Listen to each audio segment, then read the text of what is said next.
এক পর্যায়ে প্রথমে আমরা সাইকেলটা পাই, যে ছেলেটা ছিল আবির, ওর সাইকেলটা আমরা প্রথমে উদ্ধার করি। এরপর পাশে থেকেই ভুট্টার যে শুকনো গাছগুলো থাকে ওটা দিয়ে ঢাকা ছিল ডেড বডিটা, পরে আমরা ওইটা উদ্ধার করি। এরপর আমাদের টিম, বেশ কয়েকটা টিম একসাথে কাজ শুরু করে। ওই সময় পিবিআই এবং সিআইডি ওনারাও আমাদেরকে হেল্প করেছেন ওইখানে।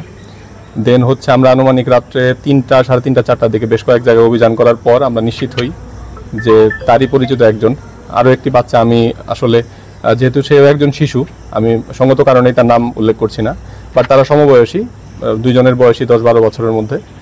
ওই ছেলেটি, তার বন্ধু এবং তারা একই সাথে একটি দাওয়াত খায়, একটি আকিকার অনুষ্ঠানে দাওয়াতে ছিল। সেখান থেকে আসার পথে এই দুইজনই হচ্ছে মোবাইলে ভিডিও গেমস খেলে। তো যে ছেলেটি মারা গেছে তার একটি ফোন আছে, তার বাবা তাকে একটি দামি ফোন কিনে দিয়েছিল, স্মার্টফোন। তো ওই ফোনে ভিডিও গেমস খেলা নিয়ে দুই বন্ধুর মধ্যে ঝগড়া, এবং সেটির সূত্র ধরেই একজন আরেকজনকে মাথায় ইটের টুকরা দিয়ে আঘাত করে, এবং ফলে ওই ছেলেটি, যে আবির, সে মারা যায়। পরে আমরা রাত্রে আনুমানিক 3টা থেকে 4টা এই সময়ের মধ্যে আসামিকে গ্রেপ্তার করি। মোবাইলটাও তার কাছ থেকে পাওয়া গেছে এবং উনিও স্বীকার করেছেন।